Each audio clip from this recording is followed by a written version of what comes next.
Hello मेरे प्यारे बच्चों, welcome back to the meritorious YouTube channel. और काफ़ी समय के बाद, काफ़ी लंबे अरसे के बाद, लगभग 110 दिन के आसपास हो गए हैं, इस चैनल पर जो है एक भी वीडियो नहीं आई है। तो नए सेशन 2023-24 के लिए आप लोगों के लिए ये पहली वीडियो जो है हमने शुरू कर दी है और अब से वीडियो का सिलसिला जारी रहेगा। मैं पूरी कोशिश करूँगा अपनी तरफ से, और इस वीडियो में आप लोगों से मैं बात करूंगा कि कैसे हमें 2023-24 के लिए प्रिपेयर करना चाहिए, ताकि हम जो है एमपी बोर्ड में अच्छे मार्क्स लेकर आ पाएँ।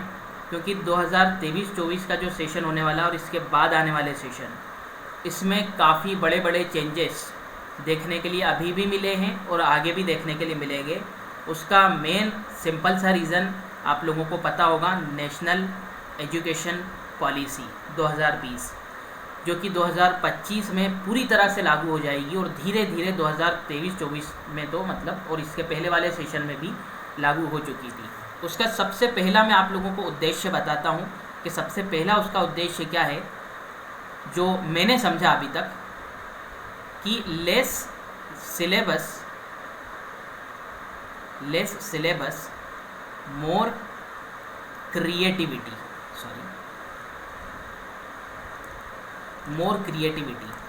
ये जो है नेशनल एजुकेशनल पॉलिसी जो है उसका उद्देश्य है। और ये चीज़ आप लोगों को सिलेबस में लास्ट ईयर भी देखने के लिए मिली थी, जो बच्चे जो है लास्ट ईयर में थे, और इस बार भी आप लोगों को मतलब देखने के लिए मिलेगी। यानी अगर आप पीसीएम से बिलोंग करते हैं, मतलब या फिर साइंस या बायोलॉजी भी आपका सब्जेक्ट अगर होता है, तो मैं आप लोगों को सबसे पहले तो ये बात बता देता हूँ कि केमिस्ट्री में 16 में से अब सिर्फ 10 चैप्टर्स रह चुके हैं। यानी पूरे के पूरे 6 चैप्टर्स हटा दिए गए हैं। ये लास्ट ईयर ही हो चुका था। बाकी लास्ट ईयर ये डाउट था कि क्या ये कोविड की वजह से हुआ है या क्लासेस नहीं लग पाई उसके वजह से हुआ, लेकिन अब ये क्लियर हो चुका है कि मतलब जो है अब ये ही सिलसिला चलता रहेगा। फिज़िक्स में भी बहुत सारा डिडक्शन हुआ है, मैथमेटिक्स में भी हुआ है, बायोलॉजी में भी इनफैक्ट हुआ ही था, और वही जो है कंटिन्यू चलता रहेगा।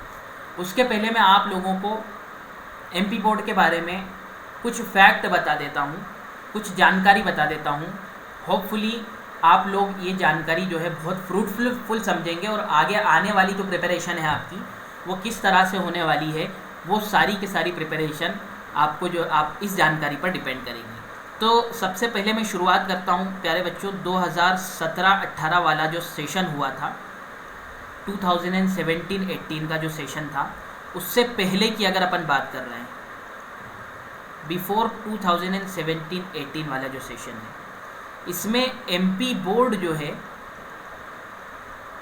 एमपी बोर्ड का जो सिलेबस है, इनका खुद का ओन सिलेबस हुआ करता था। ओन सिलेबस इनका खुद का जो है सिलेबस हुआ करता था। और अगर अपन बात करें, मतलब all the books are different, ठीक है, all the books are different. ये जो है अलग किताबें हुआ करती थी, यानी एमपी बोर्ड का खुद का अलग ही सिलेबस हुआ करता था। ये एनसीईआरटी फॉलो नहीं करता था एमपी बोर्ड।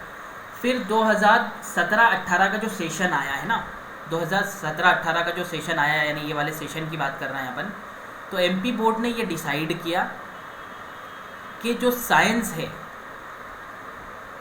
और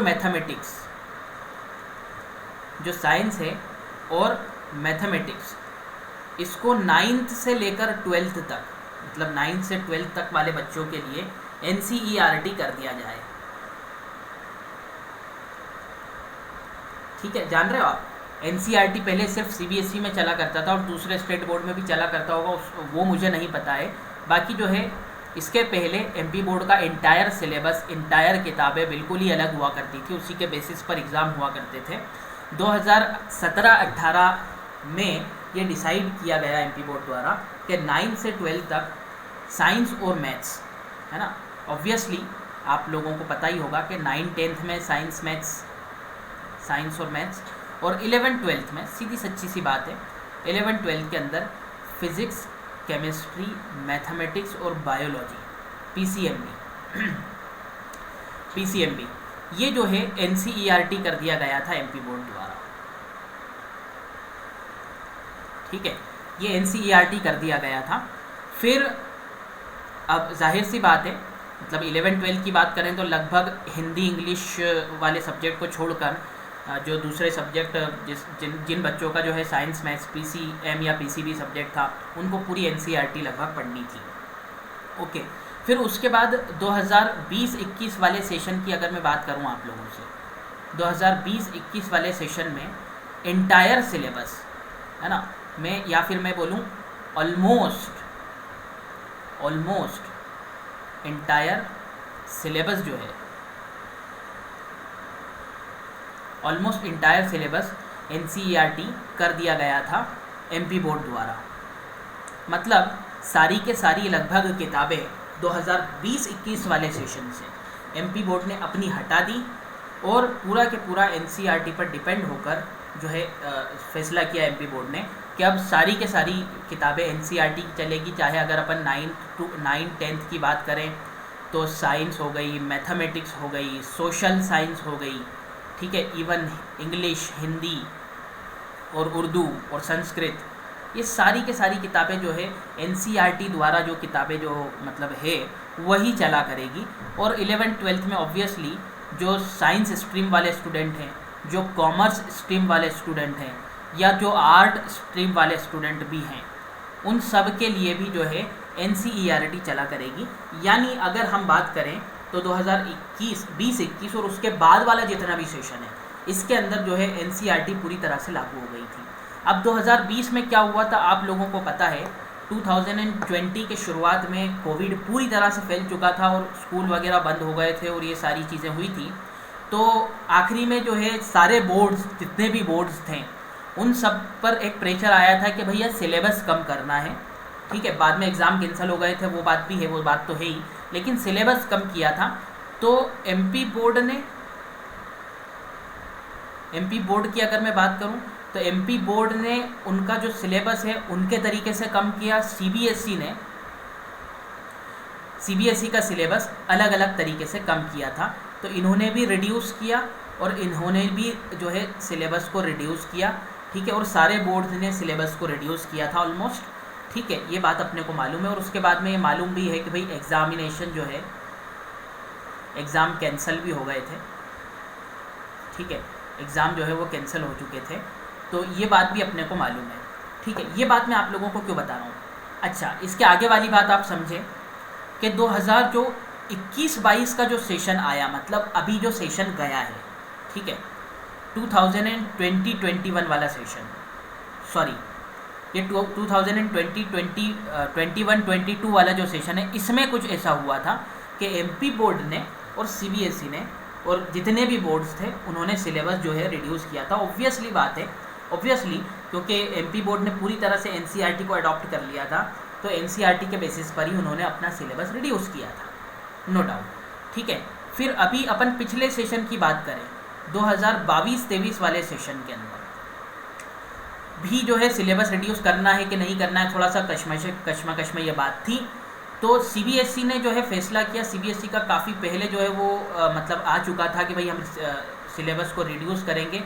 तो ये देखने के लिए मिला, मतलब 2022-23 में तो जाहिर सी बात है कोविड का इतना था भी नहीं, पूरी तरह से एक तरह से ख़त्म ही हो गया था, लॉकडाउन कुछ भी नहीं था, लेकिन उसके बावजूद भी ह्यूज रिडक्शन देखने के लिए मिला था,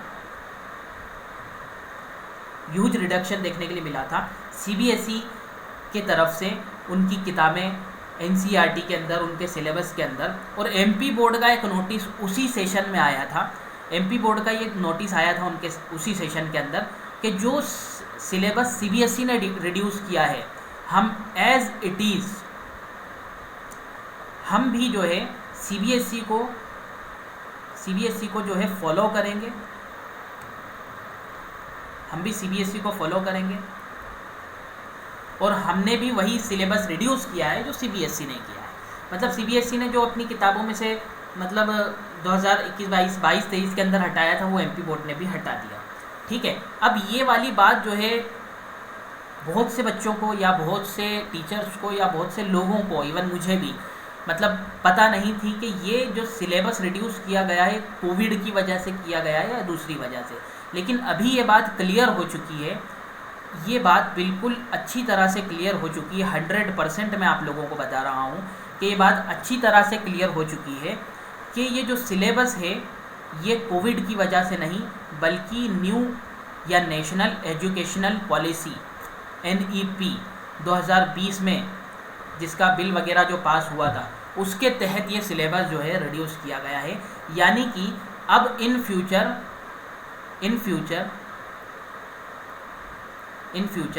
आप लोगों को ये सिलेबस वापस देखने के लिए नहीं मिलेगा। ये सिलेबस जो है दोबारा नहीं आएगा, ये रिड्यूस्ड सिलेबस ही रहेगा, रिड्यूस्ड सिलेबस ही रहेगा। और ये रिडक्शन बहुत ही ज़्यादा ह्यूज है। अगर हम केमिस्ट्री की बात करें तो 6 चैप्टर हटा दिए गए हैं, फिज़िक्स में से भी बात करें तो बहुत सारा हटाया गया है। यानी कि हर सब्जेक्ट में से अगर हम देखें तो लगभग अप्रॉक्सीमेटली अगर अपन बात करें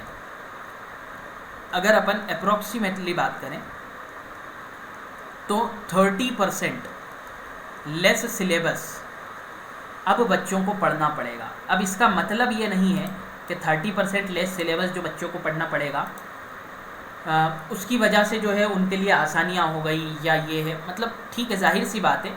एक उद्देश्य CBSE का और NCERT का ये भी था कि यार बच्चे के लिए जो है मतलब कोर्स का बर्डन ना रहे बच्चे के ऊपर, वो क्रिएटिव माइंड से पढ़े या क्रिएटिविटी उसके अंदर जागे। मतलब इसका एक सिंपल सा जो है लॉजिक यही था कि क्रिएटिविटी और लाइफ में मतलब जो एजुकेशन के अंदर है वो प्रैक्टिकलिटी लाने की कोशिश की गई थी। ठीक है, तो ये इसकी वजह से सिलेबस कंप्लीट मतलब जो है रिड्यूस किया गया था। और इसका मैं आप लोगों को प्रूफ के तौर पर आप लोगों से एक बात कर रहा हूँ कि ये ऐसा इसलिए भी है क्योंकि अगर अपन NCERT की वेबसाइट के ऊपर जाएंगे, NCERT की वेबसाइट पर जाएंगे तो उसमें अब और अभी NCERT की वेबसाइट पर जाने की ज़रूरत भी नहीं है। जो हम न्यू बुक्स खरीदेंगे NCERT की न्यू बुक्स जो खरीदेंगे, मतलब जो नई इस सेशन में जो लॉन्च की गई है वो रिड्यूस्ड सिलेबस के हिसाब से ही रहेगी। ठीक है, तो प्यारे बच्चों हमें क्या करना, और जाहिर सी बात है MP बोर्ड भी NCERT को फॉलो कर रहा है तो हमें भी वही किताबें पढ़नी है, हमारे लिए भी रिड्यूस है सिलेबस। ठीक है, तो अब हमें किस तरह से प्रिपेयर करना है। अच्छा, मेरा जितना एनालाइजेशन है, मैंने जितना एनालिसिस करा है लास्ट ईयर सिलेबस को देखकर, उसमें मुझे ये चीज़ देखने के लिए लगी है कि वो चीज़ रिड्यूस की गई है जिसके अंदर बहुत ज़्यादा इन्फॉर्मेशन थी। ठीक है, इन्फॉर्मेशन जो थी और जो रिपीटेशन था, रिपीटेशन मतलब यानी कि जो बार बार पहले भी क्लासेस में आ गई, बाद में भी आई है ना, पहले बच्चे ने पढ़ चुका है, बाद में वो पढ़ रहा है, मतलब ऐसी चीज़ें जो है मतलब इन्होंने रिड्यूस की है। और बहुत ज़्यादा इन्फॉर्मेटिव चीज़ें अगर अपन साइंस के अंदर से बात करें तो जैसे मैं केमिस्ट्री का एक एग्जांपल देता हूँ आपको, केमिस्ट्री का मैं आप लोगों को एग्जांपल देता हूँ। तो केमिस्ट्री में एक बहुत बड़ा चैप्टर हुआ करता था P ब्लॉक एलिमेंट। मतलब 100 में से 100 मतलब अगर बात करें अपन टीचर्स की तो सोच नहीं सकते थे कि ये चैप्टर भी रिड्यूस कर सकता है NCERT या CBSE या फिर जो भी बॉडी है वो। तो ये जो चैप्टर है लगभग मतलब बच्चे का 1 से 1.5 महीना खाता था। मतलब बहुत बड़ा चैप्टर हुआ करता था, बहुत सारी चीज़ें उसके अंदर याद करनी पड़ती थी, रटना पड़ती थी। ये पूरी तरह से जो है हटा दिया गया है। ठीक है, उसके अलावा कुछ और चैप्टर्स थे एक्सट्रैक्शन ऑफ मेटल्स वाले, वो हटा दिए गए हैं। उसका उद्देश्य यही बताया गया कि हम जो है बच्चे को प्रैक्टिकल, बच्चे को जो है इस तरह की चीज़ें रखना चाहते हैं कि उसका दिमाग अलग से चले, है ना। तो ये सारी चीज़ें जो है मतलब CBSE ने और जो NCERT है उसने जो सिलेबस रिड्यूस किया उसके पीछे का कारण ये दिया, उसके पीछे का रीज़न ये दिया। ठीक है, तो ये रीज़न था। अब as a student, as a MP board student, as a MP board student हमें क्या करना चाहिए, हम किस तरह से प्रिपेयर करें। जी हाँ प्यारे बच्चों, अगर मैं लास्ट सेशन की बात करूं तो लास्ट सेशन में भी लगभग आधे सेशन तक बच्चे कंफ्यूज थे कि हम रिड्यूस्ड सिलेबस पढ़े या पूरा सिलेबस पढ़े या क्या करें। ठीक है, जबकि लास्ट सेशन की अगर बात करें तो शुरुआत में ही मैंने वीडियो बना के बता दिया था कि एमपी बोर्ड का ऑफिशियल नोटिस है ये, कि एमपी बोर्ड ने कहा है कि हम जो है उसी तरह से सिलेबस को चलाएंगे जो कि सीबीएसई चला रहा है। और इस बार भी चूँकि किताबें ही बदल गई है, बदली तो नहीं है, किताबें ही मतलब पतली कर दी गई हैं, रिड्यूस कर दिया गया है सिलेबस, मार्केट में ही वो किताबें हैं, तो जाहिर सी बात है उसी के बेसिस पर पेपर सेट होगा, उसी के बेसिस पर सारी चीज़ें होंगी, ये सब आप लोगों को पता है। तो हमें जो है एमपी बोर्ड स्टूडेंट होने के नाते हमें रिड्यूस्ड सिलेबस पढ़ना है। ठीक है, अब वो रिड्यूस्ड सिलेबस वाला जो नोटिस है या जो भी उससे रिलेटेड जितने भी डॉक्यूमेंट्स हैं, वो सारे के सारे डॉक्यूमेंट्स मैं आप लोगों को हमारे टेलीग्राम चैनल के ऊपर सेंड कर दूंगा जो भी पॉसिबल रहे। तो इसलिए लिंक जो है डिस्क्रिप्शन में है, वो टेलीग्राम चैनल आप ज्वाइन कर लीजिए। ठीक है, अब हम बात करते हैं कि हमें बुक्स कौन सी इस्तेमाल करनी है, बुक्स कौन सी इस्तेमाल करें, किस तरह की किताबें इस्तेमाल करें, वो हमें देखना है। तो देखिए बच्चों, सबसे पहले तो मैं आप लोगों से बोलूँगा कि NCERT जो भी सब्जेक्ट आप लोगों का है, फिज़िक्स है, केमिस्ट्री है, बायोलॉजी है, मैथमेटिक्स है, कोई भी सब्जेक्ट है, मतलब नई वाली NCERT आप बाय कर लीजिए। ठीक है, नई वाली NCERT बाय कर लीजिए। और उसके अलावा अगर मैं आप लोगों से बात करता हूँ क्या बच्चों, तो आप जो है मैं फ़िज़िक्स के लिए बता सकता हूँ आपको और केमिस्ट्री के लिए बता सकता हूँ कि फ़िज़िक्स और केमिस्ट्री के लिए आप जो एमपी बोर्ड के लिए सबसे बेस्ट किताब होती है, सबसे शानदार जो किताब है, जिसको पढ़ने से आप जो है ये समझ लीजिए, अगर आपकी रीडिंग स्किल बहुत अच्छी है और जो भी लेक्चर पढ़ाया जा रहा है उसके बाद आपने वो किताब पढ़ी या उसके पहले पढ़कर जा रहे हैं, तो आपके कंसेप्ट बहुत ज़्यादा अच्छे से क्लियर हो जाएंगे और एमपी बोर्ड में एक क्वेश्चन भी ऐसा नहीं है जो आपका अटकेगा। तो ये जो किताबें होती है वो नवबोध है, जाहिर सी बात है, नवबोध की किताबें। मैं परीक्षा बोध की बात नहीं कर रहा हूँ, नवबोध की बात कर रहा हूँ। आपको एक एग्जांपल देकर मैं आप लोगों को बताता हूँ। जैसे हमारे सामने जो है ये किताब होती है, जैसे फिज़िक्स की नवबोध की किताब है ये।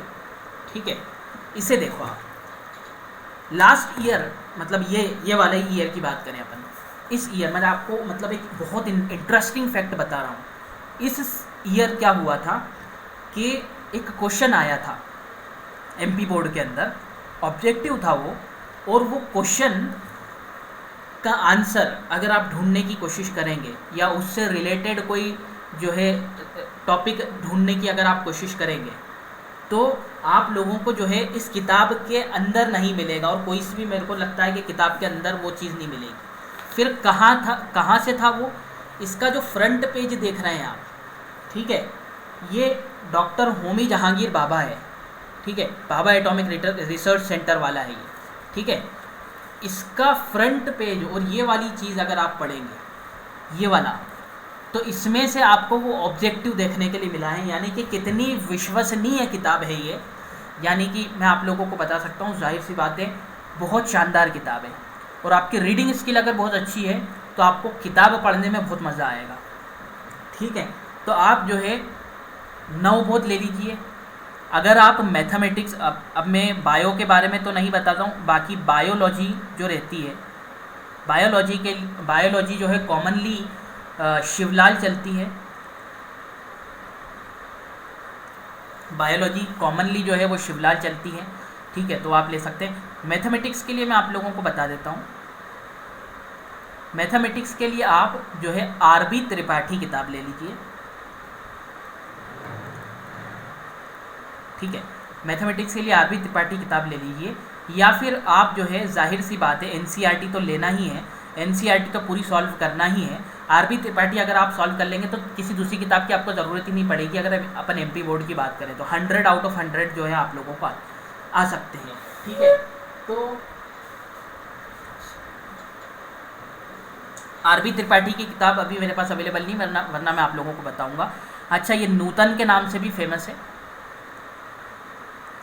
तो नूतन किताब के नाम से भी फेमस है। ये मैथमेटिक्स की आप किताब ले सकते हैं। वैसे जाहिर सी बात है, कोई सी भी किताब आप मैथ्स की ले सकते हैं, कोई सी भी, मतलब एमपी बोर्ड के लिए शिवलाल मैथ्स भी आती है, वो तो खैर मैंने देखी नहीं है। मैंने आरबी त्रिपाठी देखी है और मैंने नवबोध देखी। नवबोध भी बहुत ही शानदार किताब है मैथमेटिक्स के लिए, वो आप ले सकते हैं। ठीक है, उसके अलावा मैं आप लोगों को किस तरह से प्रिपेयर करना है सेपरेटली हर सब्जेक्ट के लिए वीडियो आप लोगों के लिए बनाने की पूरी कोशिश करूँगा।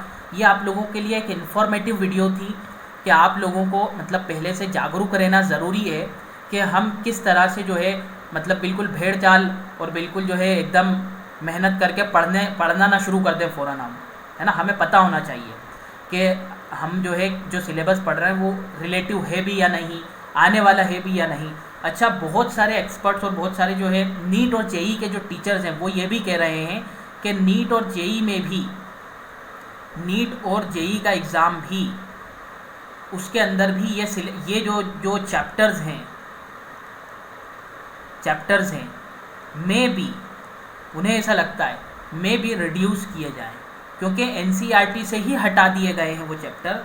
तो जाहिर सी बात है कि मतलब जेई और नीट में भी पूछने का सवाल पैदा होता ही नहीं है। ठीक है, अब ये खबर कैसी है कैसी नहीं है तो नोटिस के बाद ही पता लगेगा। मैं आप लोगों के लिए जो है यहाँ पर सिर्फ एमपी बोर्ड के लिए बात करना चाह रहा था। जो भी आपके डाउट हैं, जो भी आप लोगों को लगता है, वो कमेंट में ज़रूर बताइए, और किस टॉपिक पर आप लोगों को वीडियो चाहिए वो आप ज़रूर जो है कमेंट में बता सकते हैं। Thanks for watching for this video. हम आपसे मिलते हैं अगली वीडियो में किसी नए टॉपिक के साथ में। Thanks for watching.